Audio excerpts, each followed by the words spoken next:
Vážení diváci, ponúkame vám ďalšie vydanie Revue Bratislavský chodec, v ktorom vám opäť predstavíme zaujímavé osobnosti. S prievodcom po zákutiach Bratislavy... Pozrite sa na tohto muža. Neviem, kto to je.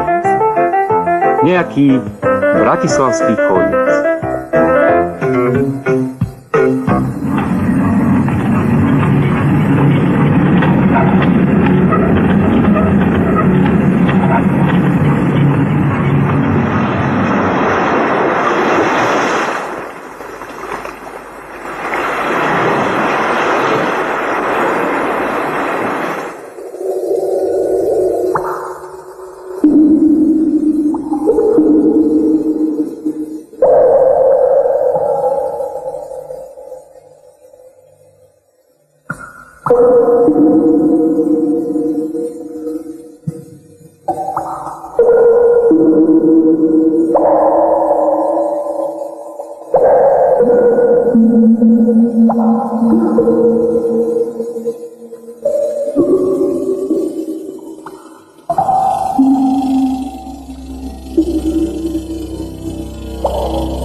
I feel nothing more than existence.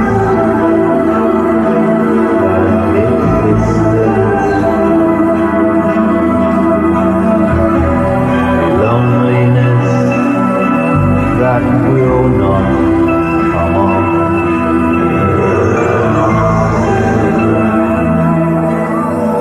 Zvláštne hovoriť niekomu, koho vôbec nepoznám. Si tak môžem akurát predstavovať, kto sedí pred tými obrazovkami a čo asi chápe a keď slovami, hovorí niečo slovami, o veciach, ktoré treba zažiť, ktoré treba cítiť úplne celým telom, úplne všetkým.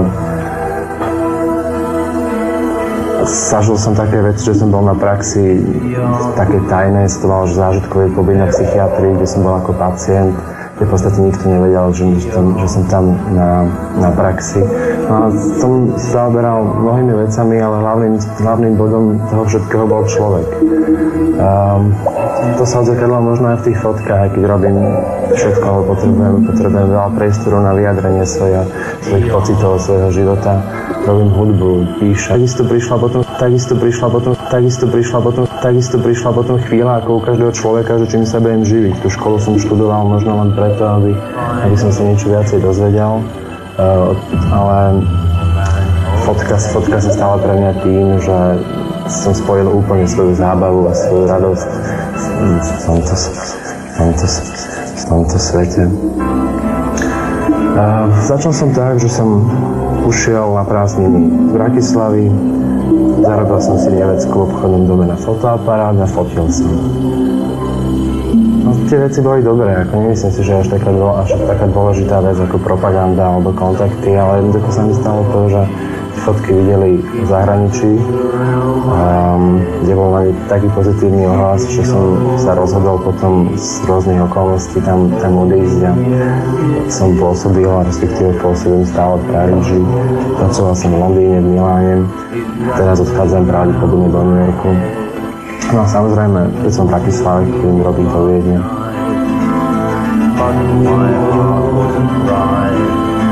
I went to the meeting last night, but so dry. Fascinácia ženami, to je asi asi to je ten najväčší dôvod, prečo to robím. Moji ľudia hovoria, že ako sa dokážem dostať do duše, do tej úplnej intimity tých modeliek, to žena mi stane, že to žena mi stane, že to žena mi stane, že to žena mi stane, že to žena mi stane, že to žena vôbec nemá takú dušu, ktorú cítim.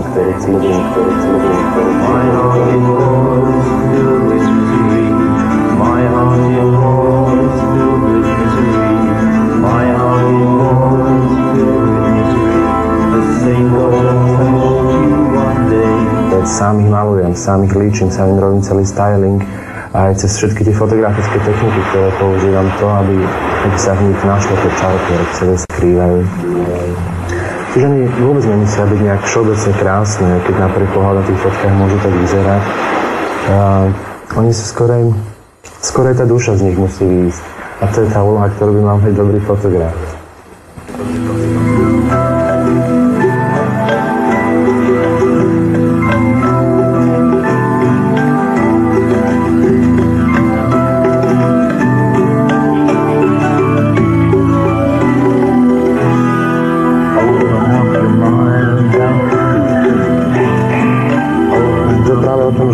Tá estetika je natoľko individuálna, natoľko to záleží od niečoho iného, že ten povrch je v podstate úplne jedno, aký je. Je dôležité, čo z nej ide, čo z tej fotky ide, čo má tá žena v očiach. A preto sa aj predá, pretože majú tie oči ako ten možno najväčší komunikačný systém, ktorý môže použiť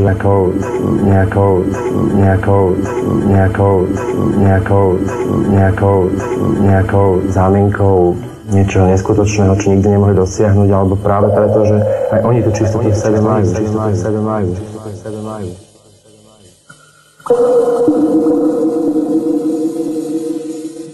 Kam sa skrývam, keď tak všade chodím, sa mnohí pýtajú, ako veľa cestujem, tak možno aj z toho dôvodu nemám žiadne miesto, a keď mám pocit, že túto nejaké to nájmiesto nemôžem nájsť, myslím teraz na Zemi, pretože viacej sa smerujem k vetrom, k hviezdám, k celému vesmíru. To pre mňa oveľa lákavejšie, je to nekonečný priestor. Tam možno. Ako si ľudia neuvedomujú, že sloboda nie je vlastne to, že sedím na nejakej statickej pozícii a myslím si, že ma nič neovplyvňuje, mám nejakú slobodu. Je to viacej o tom, že čo viac zažijem, čo viac poznám, čo všetko viem, o to mám širší ten priestor, o to viacej slobody vnímam. To je veľký rozdiel oproti tomu vnímaniu slobody, ktorá je vlastne iba reakciou na to, ako nám niekto iný slobodu berie. Nie je to o tom, že sám si vytvorím svoje hranice, pretože v tom práve miesto mám práve sám, to ja sa môžem